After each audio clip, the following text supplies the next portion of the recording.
Hello friends, so welcome back to our channel. तो आज है हमारे मूविंग चार्जेस एंड मैग्नेटिज्म का 15th लेक्चर और आज के लेक्चर में हम बात करने वाले हैं magnetic field of a solenoid. अब आप बोलोगे ये टॉपिक तो हम कर चुके हैं, लेकिन आज हम magnetic field of solenoid find करेंगे with the help of ampere circuital law. अब जो एम्पियर सर्किटल लॉ है, मैंने अपना पिछले लेक्चर कराया था, उसके अंदर इसका डिटेल कॉन्सेप्ट बताया था और उसमें मैंने बायो-सैवर्ट लॉ की मदद से जो है मैग्नेटिक फील्ड निकाला था सोलेनॉइड के अंदर। तो उसमें मैंने सोलेनॉइड कंस्ट्रक्शन सारे प्रोसेस जितना होते हैं सब कुछ किया था। लेकिन आज हम थोड़ा उसका इजी वे देखेंगे, मीन्स हम उसको यूज़ करेंगे एम्पियर सर्किटल लॉ, जिसके अंदर हम थोड़ा सिमेट्री देखते हैं। उस केस में हम सोलेनॉइड का मैग्नेटिक फील्ड हम फाइंड करेंगे। उसके बाद एक छोटा सा टॉपिक होता है टोरॉइड, उसको भी हम देख लेंगे। तो आज के लेक्चर का कंटेंट है magnetic field of solenoid and toroid. Okay, तो इतने इन्फॉर्मेशन के साथ शुरू करते हैं अपना lecture.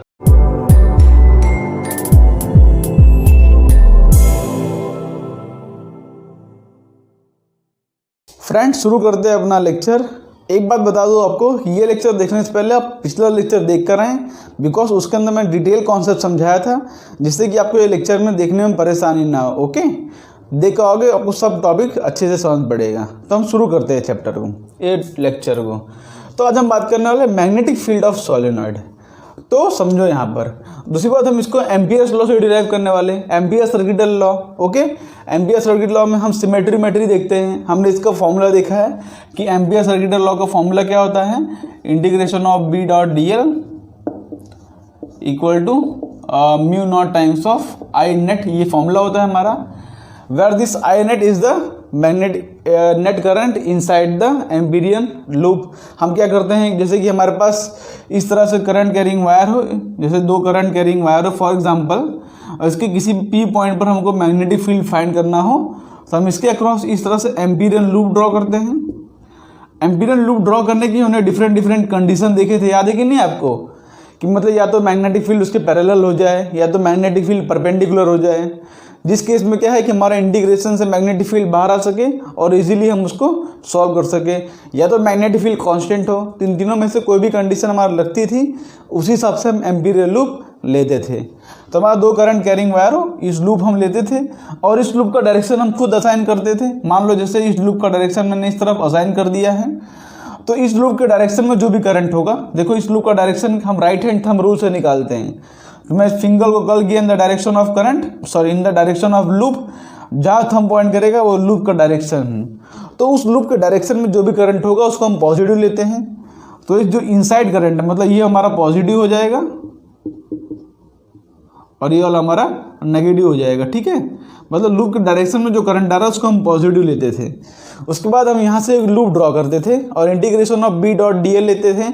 D L vector is in the direction of loop, ये होता है मेरा डी एल वेक्टर का डायरेक्शन। ठीक है, और हम इस तरह का लूप लेते हैं जिससे कि हमारा magnetic field D L vector के या तो परपेंडिकुलर हो या तो डी एल वेक्टर के पैरेलल हो या तो मैग्नेटिक फील्ड कांस्टेंट हो। तो इन सब में से हम अपना एम्पीरियल फॉर्मूला लगाते हैं।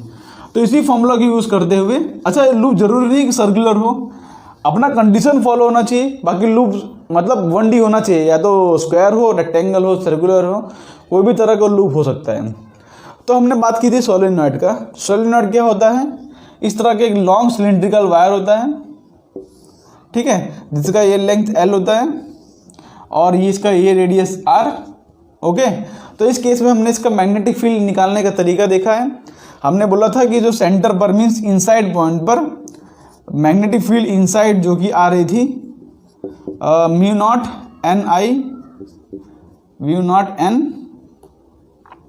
आई। ओके, और किसी एच पर मैग्नेटिक फील्ड किसी एच पर, जैसे कि जो भी ढूंढे इस पॉइंट एच पर, मीन्स एग्जैक्टली एंड पर, इस पॉइंट पर जो मैग्नेटिक फील्ड की वैल्यू आ रही थी वो आ रही थी mu naught N I by 2, means centre से आधी आ रही थी। और जो है इसके मैग्नेटिक फील्ड हमने ड्रॉ करके देखा था कि यहाँ पर इस तरह से लूप बनता था, सर्कुलर लूप बनते थे, अंदर जो है इस तरह से मैग्नेटिक फील्ड होता था। ठीक है, तो पूरा हमने मैग्नेटिक फील्ड का कर्व ड्रॉ करना सीखा था। ये इस तरह से इसके अंदर बहुत सारे टर्न्स होते हैं।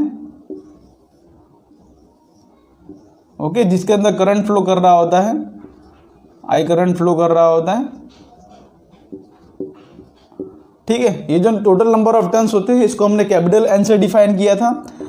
और हमने एक स्मॉल n जो लिखा है यहाँ पर, ये स्मॉल n, स्मॉल एन क्या होता है, number of turns per unit length, ठीक है, पर यूनिट लेंथ लिखा था, तो इसको मैं कैपिटल N अपॉन L भी लिख सकता हूँ इस तरह से, number of turns per unit length. तो ये जो फॉर्मूला है ना, इसको फर्दर सिंप्लीफाई करके मैं इस तरह से भी लिख सकता हूँ, ओके। मतलब इस फॉर्मूला को मैं फर्दर सिंप्लीफाई कर दूँ तो स्मॉल n की वैल्यू अगर यहाँ पे लिखूँ, जैसे कि स्मॉल n की वैल्यू जो है वो है N अपॉन L, तो इसको मैं इस तरह लिख सकता हूँ mu naught N I upon L। तो ये सब हमने पिछले लेक्चर में किया था, ओके। तो ये फॉर्मूला को हम इस तरह से भी लिख सकते हैं। n जो होता है नंबर ऑफ टन्स है, पर ये स्मॉल है ना, ये number of turns per unit length है, ये बात ध्यान रखना। बच्चे बहुत मिस्टेक कर देते हैं, खाली मतलब नंबर ऑफ टन दिए होते हैं, उन लोग ये स्मॉल n की जगह पर रख देते हैं, पर स्मॉल n मतलब वो नंबर ऑफ टन्स नहीं है, वो number of turns unit length में, एक यूनिट लेंथ हम ले लें तो उसके अंदर कितना टन्स है उसको हम बोलते हैं स्मॉल n, ओके।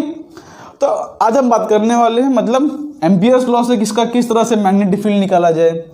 तो एम्पियर लॉ लगाने से पहले हमको पता है कि एम्पियरियन लॉ के अंदर बहुत सी सिमेट्री रिक्वायर्ड होती है। मीन्स मतलब हमने बोला था कि एम्पियरियन जो फॉर्मूला होता है जनरली सिमेट्रिकल केस में लगाते हैं, बिकॉज उसमें लगाना वो ईजी होता है। तो उस केस में क्या होते हैं, जो सोलेनॉइड की जगह हम लेते हैं इनफाइनाइट सोलेनॉइड, ठीक है। या तो उसको बोल दो आइडियल और बोल दो इनफाइनाइट सोलेनॉइड, मतलब इनफाइनाइट सोलेनॉइड इस तरह से लेते हैं एक्चुअली। तो इसमें जो होता है, जो L होता है ना, मतलब लेंथ उसका, वो रेडियस से बहुत ही ज़्यादा बड़ा होता है, ठीक है। एक्चुअली हम पहले भी यही लेते थे, लेकिन इसमें बहुत ही ज़्यादा बड़ा होता है। ऑलमोस्ट लेंथ L जो होता है रेडियस से इनफाइनाइट टाइम्स बड़ा होता है। मीन्स इसका जो एक्चुअल फिगर होगा ना, कुछ इस तरह से होगा एकदम, मतलब और भी बहुत, ये इनफाइनाइट तक एक्सटेंड कर रहा है, ऐसे समझ लो आप, ठीक है। मतलब ये L जो है बहुत ही बड़ा है, ओके, रेडियस से कंपैरेटिवली ये हम लेते हैं, ठीक है। तो इस केस की बात करेंगे कि बिकॉज इसमें हम सिमेट्री वाला अपना फॉर्मूला जो है लगा सकते हैं, और इसके अंदर हम अजम्पशंस लेते हैं, ठीक है। मतलब उसको अप्लाई करने से पहले हम अजम्पशंस लेते हैं। अजम्पशंस क्या क्या हैं देखो, समझो पहले। अजम्पशन के भी रीजन होते हैं, ऐसे कुछ नहीं ले सकते। देखो, magnetic field outside, magnetic field outside solenoid is zero, outside solenoid is zero, ठीक है। नियरली जीरो बोल दो या तो जीरो बोल दो। जीरो क्यों लेते हैं, उसका रीज़न है बिकॉज जो होता है इसका लेंथ जो है बहुत लंबा होता है, और इसके अंदर जो है बहुत सारी इस तरह से मैग्नेटिक फील्ड लाइंस आती हैं, ठीक है। अंदर जो है बहुत सारी आती हैं इस तरह से मैग्नेटिक फील्ड लाइन, और बाहर जो है इस तरह से मैग्नेटिक फील्ड लाइन्स होती हैं। तो अंदर के कंपैरिजन में, मतलब अंदर के कंपैरिजन में बाहर जो होता है, मतलब इस पॉइंट यहाँ पर जो है बहुत मैग्नेटिक फील्ड की वैल्यू जो है बहुत कम होती है, तो इसको हम नियरली जीरो मान लेते हैं, ठीक है। यहाँ पर लिख दो magnetic field outside is nearly approximately, इसको जीरो मान लो। बिकॉज अंदर जो है, सपोज अंदर अगर 100 मैग्नेटिक फील्ड लाइन हो, उसके कंपैरिजन में बिकॉज ये इनफाइनाइट सोलेनॉइड है तो इसका लेंथ बहुत ही बड़ा है, और इसके अंदर जो है बहुत नंबर ऑफ टर्न्स बहुत हाई है, तो अंदर जो है मैग्नेटिक फील्ड लाइंस, मतलब मैग्नेटिक फील्ड की वैल्यू बाहर से कंपैरिजन में बहुत ज़्यादा आती है, इसलिए हम उसको नियरली जीरो मान लेते हैं, या तो एग्जैक्टली जीरो बोल दो, नियरली जीरो बोल दो। हम यहाँ पे अजम्पशन मान के चलते हैं, ओके।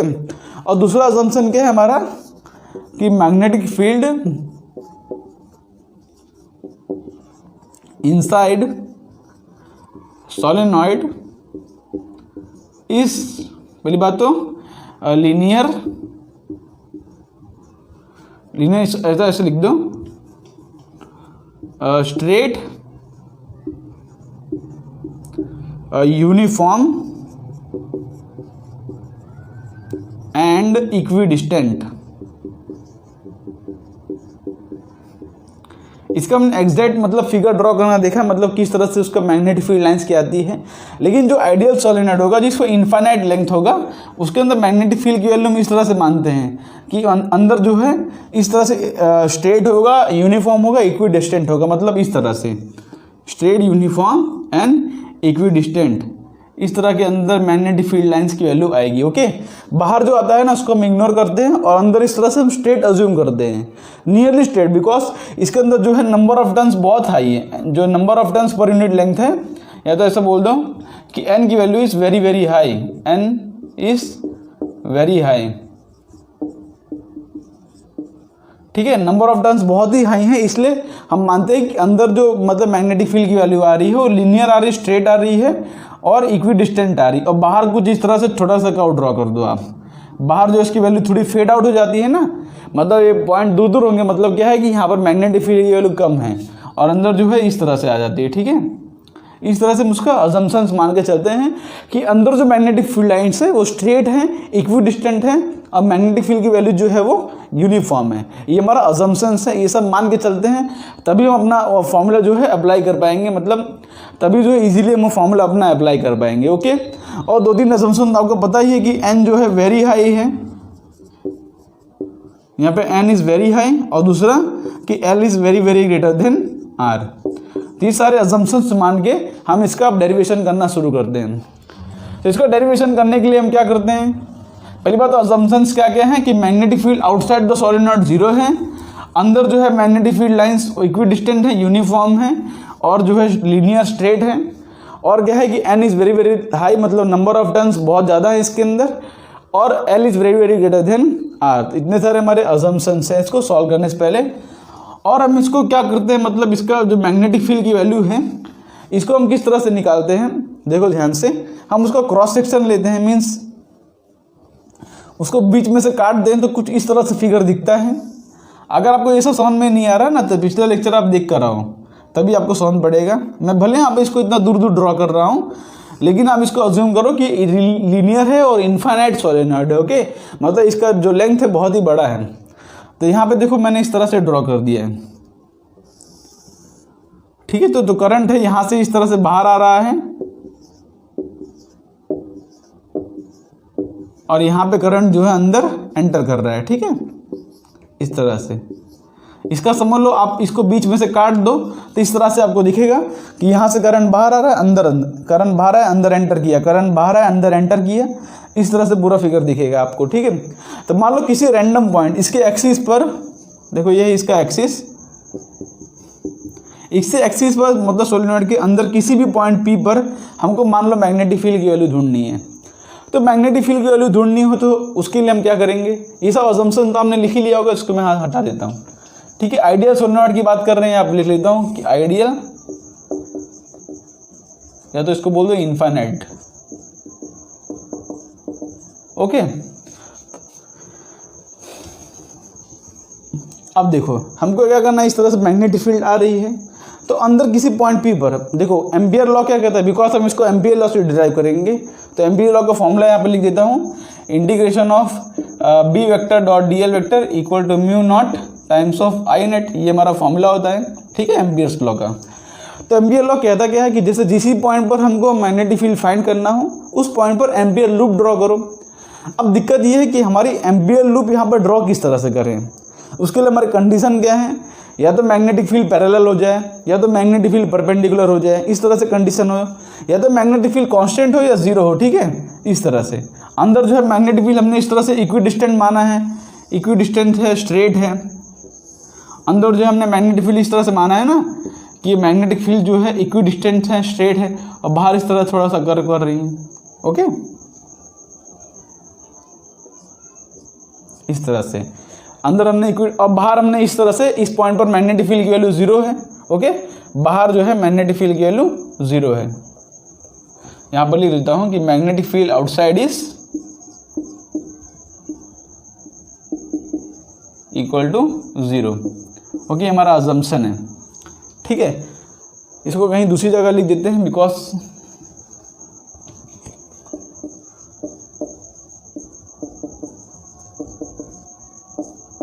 अब देखो हमको पी पॉइंट पर क्या है, लूप ड्रॉ करना पड़ेगा, लेकिन लूप किस तरह का ड्रॉ करें।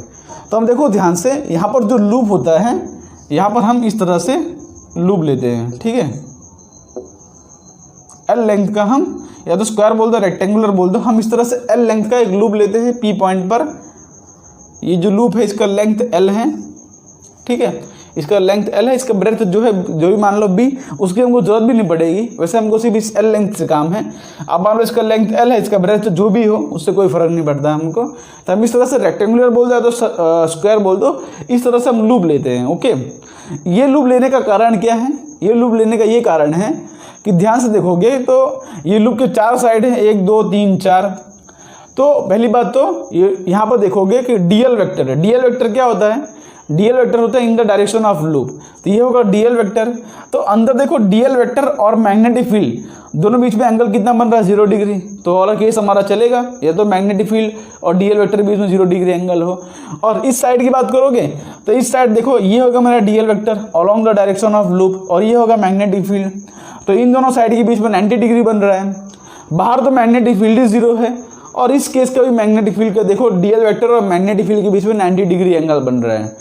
तो हमारा जो वो केस फॉलो हो रहा है, ठीक है, जो अजम्पशंस लेते हैं कहाँ कहाँ मतलब इजी अप्लाई कर सकते हैं, इसलिए हमने यहाँ पर बहुत सोच समझ के बहुत से साइंटिस्ट ने रिसर्च किया, और यहाँ पर हमने एक स्फेरिकल एक रेक्टेंगुलर लूप लिया, ऐसे समझ लो आप, एल लेंथ का, okay.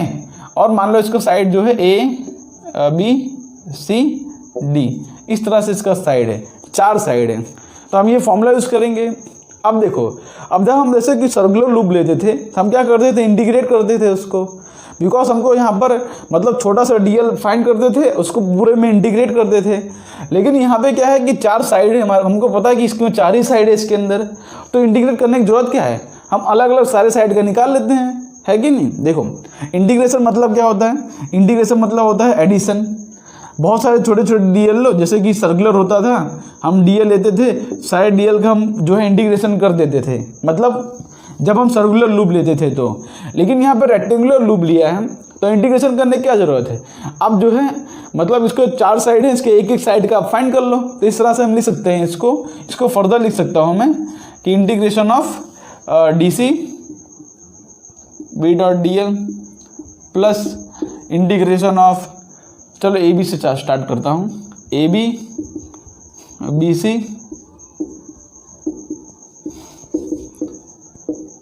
Plus B dot DL of CD plus integration of B dot DL for DA equal to लिखेंगे हम mu naught times of I net. ठीक है, इस तरह से मैंने क्या किया, अलग अलग चारों साइड का लिख दिया। तो चारों साइड का हम इंडिविजुअली फाइंड कर लेते हैं। अब देखो, इस लूप को हमको एक डायरेक्शन देना पड़ता है। तो मान देखो मैग्नेटिक फील्ड का डायरेक्शन इस तरफ है, तो मैं क्या करता हूँ, इस लूप का डायरेक्शन कुछ इस तरह से लेता हूँ। देखो यहाँ पे मैग्नेटिक फील्ड बाहर आ रही है, तो मैं लूप का डायरेक्शन इस तरह से ले लेता हूँ। ठीक है, अपने आप से मैंने एक डायरेक्शन असाइन कर दिया है। अब चाहे इस तरह से डायरेक्शन दो, चाहे इसके अपोजिट दो, कोई फर्क नहीं पड़ता। अब देखो ध्यान से, अब पहली बात करते हैं मैग्नेटिक फील्ड ऑफ AB यहाँ पे ध्यान से देखो, तो AB की वजह से ये B डॉट DL क्या होगा? तो AB की वजह से B डॉट DL 0 होगा, because magnetic field outside is क्या है? मैग्नेटिक फील्ड ही 0 है आउटसाइड। तो आउटसाइड अगर मैग्नेटिक फील्ड की वैल्यू 0 होगी तो B डॉट DL क्या हो जाएगा? 0 हो जाएगा कि नहीं? अब बात करते हैं BC की।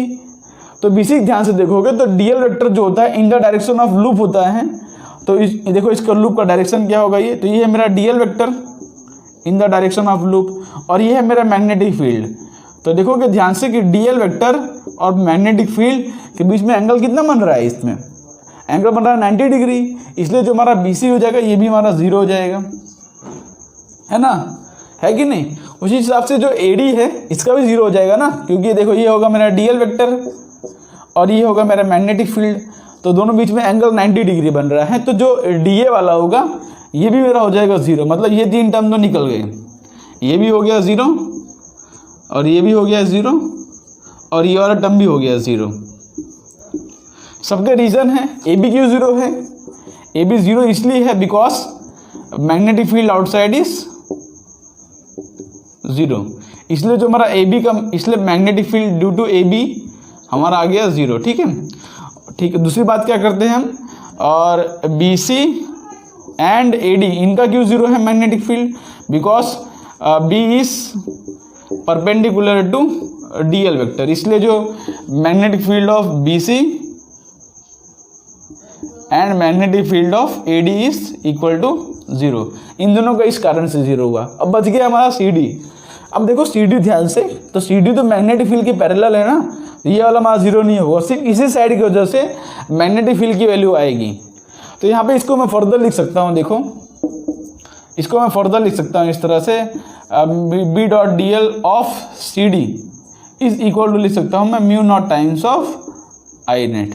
ओके, अब सी डी की वजह से कितना होगा, सीधे तो डी एल वैक्टर के डायरेक्शन में है, तो मैं बी डॉट डी एल को हम B D L cos theta लिख सकता हूँ, तो B D L cos theta लिखूंगा तो यहाँ पे ध्यान से देखोगे तो cos theta means cos 0 equal to 1 हो जाएगा इस केस में, ठीक है, इसके लिए बिकॉज मैग्नेटिक फील्ड और डी एल वैक्टर के बीच में एंगल 0 हो जाएगा, तो बी डी एल आ जाएगा फर्दर, और मैग्नेटिक फील्ड अंदर मतलब यूनिफॉर्म है इसलिए जो है इंटीग्रेशन के बाहर आ जाएगा, तो इस तरह से लिख सकता हूँ मैं, ठीक है, और बच रहा है mu naught times of I net. Okay, तो यहाँ पर आके अटके हैं। ओके, तो इसको मैं रफ करता हूँ, इसको आप नोट कर लो, इसके आगे हम करते हैं। तो इसको यहाँ से ये सब अजम्पशन जो है मैं हटा देता हूँ, ये सब आप नोट कर लो होगी, होप सो आप इसको सब नोट कर लिए होगे, इसको मैं हटा देता हूँ।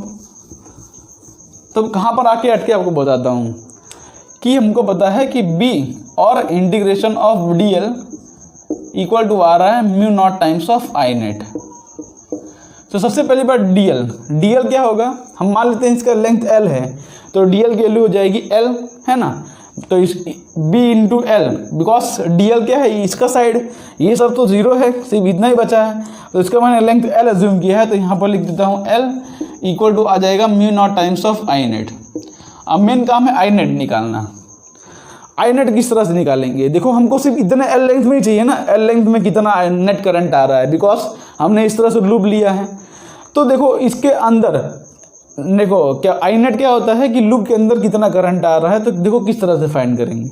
हमको पता है कि इसके अंदर total number of turns n है, हमको पता है कि देखो टोटल नंबर ऑफ टर्न्स कितने हैं इसके अंदर, total number of turns per unit length,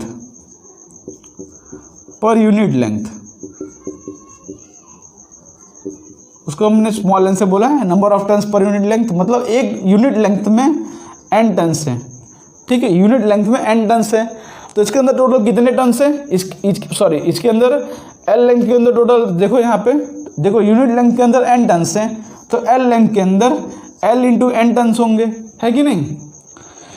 unit length मतलब एक लेंथ, मान लो एक लेंथ में 1 टर्न, ठीक है, एक लेंथ में n टर्न्स हैं, 2 लेंथ में 2n, 3 लेंथ में 3n, l लेंथ में ln, इस तरह से।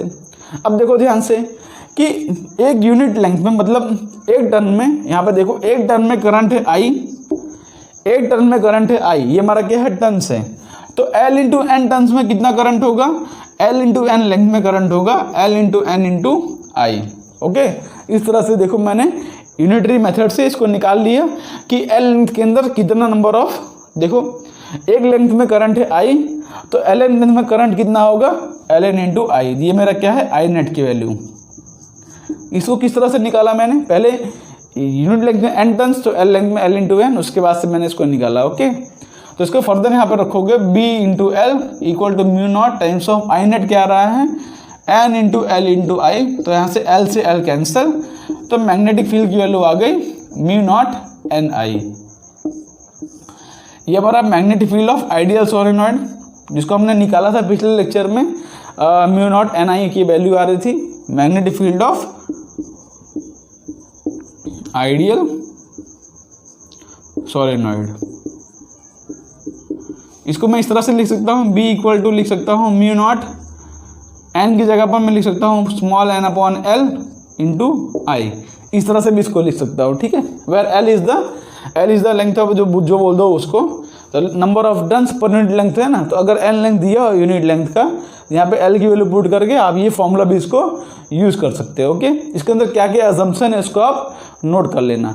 तो इसको हमने मैग्नेटिक फील्ड ऑफ सोलेनॉइड हमने निकाल लिया with the help of ampere circuital law. इसके बाद हम बात करते हैं टॉरॉइड का।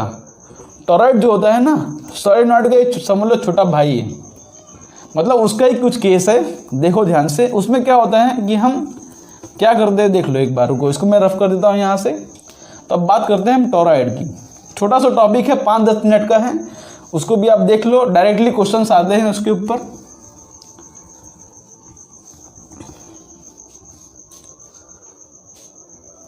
तो यहाँ पे अब लिख देता हूँ मैं टॉरॉइड।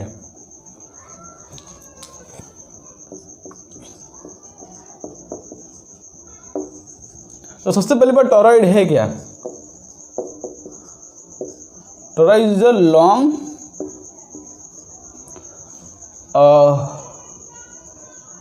या तो ऐसे लिख दो कि सोलेनॉइड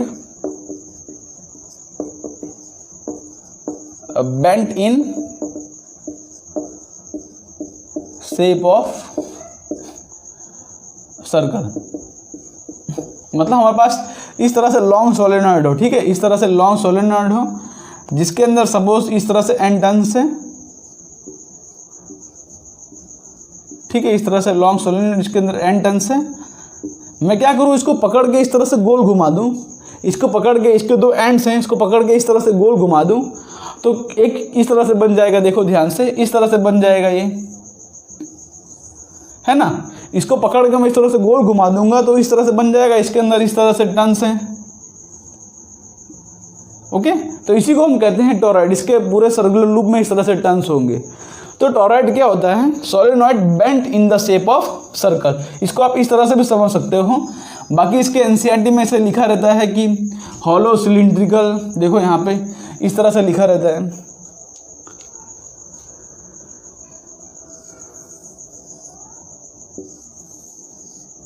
देखो। तो यहाँ पे इस तरह लिखोगे आप इसको कि हॉलो सिलिंड्रिकल, यहाँ पे लिख दो लॉन्ग, लिख दो लॉन्ग हॉलो सिलिंड्रिकल, यहाँ पे ऐसे लिख दो हॉलो सिलिंड्रिकल रिंग, लिख दो ऐसे, हैविंग एंडन्स, हैविंग एंड टर्न्स। इसको समझ लो, इसका भी एप्लीकेशन होता है, टोरॉइड के भी बहुत सारे एप्लीकेशन होते हैं। तो ये भी हमारे सिलेबस के अंदर है, तो इसको भी एक बार हम देख लेते हैं, ओके। इस तरह से एनसीईआरटी में लिखा रहता है। इको सिर्फ इतना समझो कि solenoid bent in the shape of circle, इस तरह से, ओके। मान लो इसका रेडियस जो है ये आर है, कैपिटल आर है।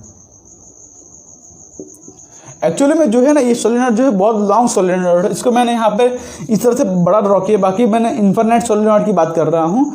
तो एक्चुअल में ये फिगर कुछ इस तरह से होगा, ठीक है। आप एक्चुअल में जो फिगर मानो तो कुछ इस तरह से होगा, ओके। एक्चुअल में फिगर कुछ इस तरह से होगा। इसका रेडियस जो है ये आर है, लेकिन मैंने यहाँ पे इसको बड़ा करके दिखाया जिससे कि आपको समझ पड़े। तो इसमें अंदर कुछ इस तरह से टर्न्स होते हैं, अंदर जो है इस तरह से जो है। इसको आप रिंग मत समझना, अब ऐसे समझो कि आपके पास सिलेंडर हो, उसको आपने इस तरह से आपने मोड़ दिया, ओके। आप इसको सर्कल या तो रिंग मत समझना, ध्यान से। अब इसका फिगर देखो आपके स्क्रीन पर आ चुका हो, किस तरह से टोरॉइड दिखता है। यहाँ पे आप नोट कर लेना कि इस तरह से टोरॉइड दिखता है, ठीक है। तो यहाँ पे टोरॉइड की वजह से भी हमको मैग्नेटिक फील्ड फाइंड करना है। देखो यहाँ से उसके हम तीन केसेस लेते हैं। एक तो एक पॉइंट इनसाइड, यहाँ पे इनसाइड पॉइंट पर जिसको हम वन, देखो यहाँ पे तीन केसेस होते हैं, ठीक है। एक तो आउटसाइड पॉइंट पर, एक तो इनसाइड पॉइंट पर, और एक तो इसके अंदर, ठीक है। मैं जैसे इसको बोल दूँ ए पॉइंट, ये पॉइंट बोल दूँ बी, और इस पॉइंट को बोल दूँ सी। तो इस तीन पॉइंट पर हम मैग्नेटिक फील्ड फाइंड करेंगे, ओके। ए पॉइंट पर, बी पॉइंट पर और सी पॉइंट पर। किसकी मदद से फाइंड करेंगे हम, एम्पियर्स लॉ की मदद से फाइंड करेंगे। तो इसको मैं क्या करता हूँ, इसका मैं क्रॉस सेक्शन ड्रॉ करता हूँ। जैसे इसको मैंने बीच से काट दिया तो हमको किस तरह से दिखेगा, ध्यान से। तो देखो किस तरह से दिखेगा अगर इसको मैं बीच में से काट देता हूँ तो। अब इसका फिगर तो समझ गए। अब क्या करता हूँ, मैं इसको बीच में से काट देता हूँ, देखो आपको किस तरह से दिखेगा ये। इस तरह से मैं ड्रॉ किया, यहाँ पर मैंने इस तरह से ड्रॉ किया, ओके। तो इस तरह से करंट आ रहा है, देखो।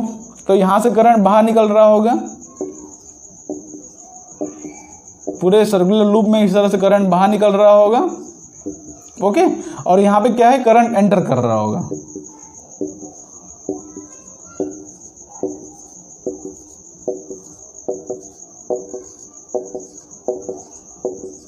इस तरह से, और यहाँ पे क्या, यहाँ से करंट आया और यहाँ पे करंट एंटर कर रहा होगा, ठीक है। सोलेनॉइड ही है, बस उसको हमने एक सर्कुलर शेप दे दिया है, इस तरह समझ लो आप।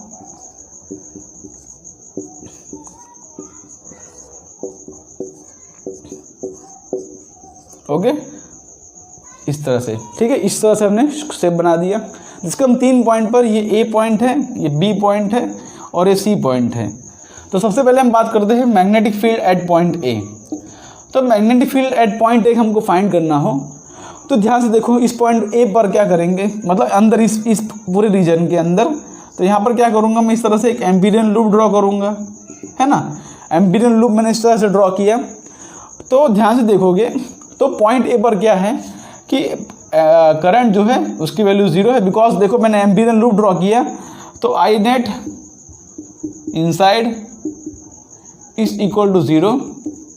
यहाँ पर देखो कि एम्पीरियन लूप के अंदर कोई भी करंट नहीं आ रहा है, इसलिए magnetic field at point A की वैल्यू क्या हो जाएगी, 0। ठीक है, magnetic field at point A value क्या हो जाएगी, 0, क्योंकि यहाँ पर देखो ध्यान से कि एम्पीरियन लूप है, इसका भले कोई भी डायरेक्शन, चाहे ऐसे डायरेक्शन हो चाहे वैसे, पर इसके अंदर जो है करंट की वैल्यू 0 है। इस लूप के अंदर क्या है, करंट की वैल्यू 0 है, इसलिए अंदर यहाँ पर आपको किसी ने पूछ लिया कि मैग्नेटिक फील्ड की वैल्यू क्या है, तो आप लिखोगे यहाँ पर 0, ओके, इनसाइड पॉइंट पर। और दूसरी बात करता हूँ magnetic field at point C. तो सी की बात करेंगे, उसकी वैल्यू क्या होती है, इस पर तो 0 आ गई, सी पे क्या होती है समझो, मैं इस पॉइंट पर लेता हूँ सी, जो कि बाहर का पॉइंट है। तो अगर बाहर का पॉइंट है तो मेरे को बाहर पे इस तरह से लूप ड्रॉ करना होगा। ठीक है, अंदर का पॉइंट हटा देता हूँ अब, बिकॉज अंदर वाला काम हो गया हमारा। तो समझ लो ये बाहर का पॉइंट है, मैंने यहाँ पर बाहर इस तरह से एम्पीरियन लूप ड्रॉ कर दिया।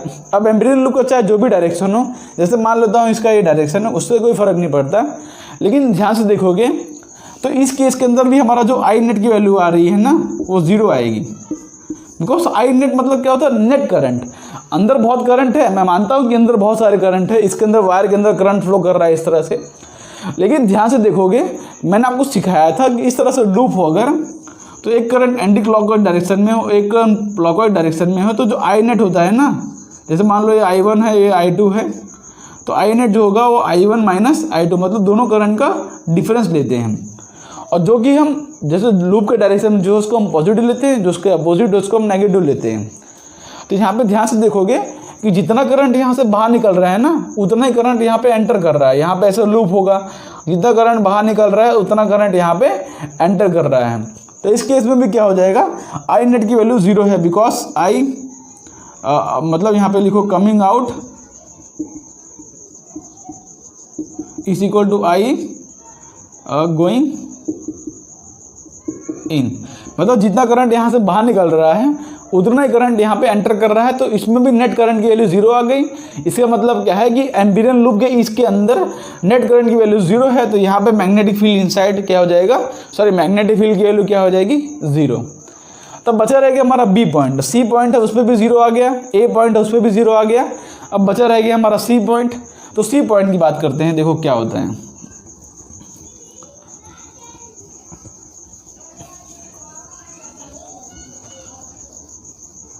ओके, तो हम सी पॉइंट की बात करते हैं, सॉरी बी पॉइंट की बात करते हैं। सी पॉइंट को हटा देता हूं मैं यहाँ से। अब हम बी पॉइंट की बात कर रहे हैं। तो मैग्नेटिक फील्ड एट पॉइंट भी हमको ढूंढना हो, तो ध्यान से देखोगे तो मैं इस तरह से एम्पीरियन लूप ड्रॉ करूंगा। ये हमारा क्या है, एम्पीरियन लूप है।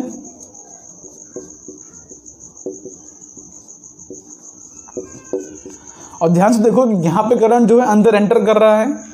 अब इसके अंदर देखो हम फॉर्मूला यूज करेंगे अपना B dot D L equal to mu naught times of I net. इसके अंदर कुछ ना कुछ वैल्यू आएगी, उसका रीज़न है बिकॉज यहाँ पे नेट करंट जो है आएगा, नेट करंट 0 नहीं है, क्योंकि जो लूप के अंदर है उसको करंट लेते हैं यहाँ पे। तो लूप के अंदर एक ही डायरेक्शन में सारे करंट जा रहे हैं, तो एक ही डायरेक्शन में सारे करंट जा रहे हैं जो कि है इनसाइड की तरफ। तो मैं लूप का डायरेक्शन इसी तरह से लेता हूँ कि जो है करंट के डायरेक्शन में आ जाए। देखो ध्यान से, तो मैंने एक लूप का डायरेक्शन असाइन कर दिया है। तो अब इसकी वजह से कुछ ना कुछ मैग्नेटिक फील्ड आएगी, क्योंकि यहाँ पर नेट करंट 0 नहीं है। हमने यहाँ पर जो लूप लिया था तो ये वाला और ये वाला दोनों रीजन आ रहे थे, लेकिन अब मैं जब अंदर इसके अंदर मतलब मटेरियल के अंदर अगर लूप लूँगा तो ये वाला साइड हमारा हट गया, मतलब बाहर वाला करंट हम उसको कंसीडर नहीं करेंगे। आई नेट के अंदर वही करंट लेते हैं जो कि लूप के अंदर हो, तो लूप के अंदर वाला करंट सिर्फ इतना ही है और सारे करंट का डायरेक्शन सेम है, तो वो कैंसल आउट नहीं होंगे। ओके, तो कुछ ना कुछ तो आएगा वैल्यू। तो ध्यान से देखोगे यहाँ पर कि यहाँ पर करंट क्या है, अंदर है, तो इसका जो मैग्नेटिक फील्ड की वैल्यू आएगी कुछ इस तरह सर्कुलर आएगी, मतलब डीएल जो है मैग्नेटिक फील्ड यहाँ पे इस तरह से आएगी हर पॉइंट पर।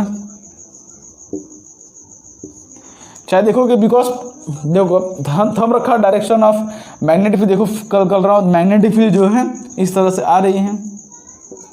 ओके, तो ध्यान से देखो। और डीएल जो होता है इन द डायरेक्शन ऑफ लूप होता है, तो डीएल जो है इन द डायरेक्शन ऑफ लूप, तो हर पॉइंट पर मैग्नेटिक फील्ड और डीएल के वेक्टर के बीच में एंगल जो है 0 डिग्री बन रहा है। ठीक है, DL vector in the direction of loop होता है ना, तो यहाँ पे लिखूंगा बी डीएल कॉस थीटा, जो कि कॉस 0 हो जाएगा, जो कि हो जाएगा 1। तो यहाँ पे देखो मैं बी को बाहर निकाल लेता हूँ, बिकॉज मैग्नेटिक फील्ड की वैल्यू यूनिफॉर्म होंगी। मैंने आपको इसको कल बताया था कि अंदर करंट है, उसकी वजह से यहाँ पर हर पॉइंट पर मैग्नेटिक फील्ड की वैल्यू यूनिफॉर्म होगी।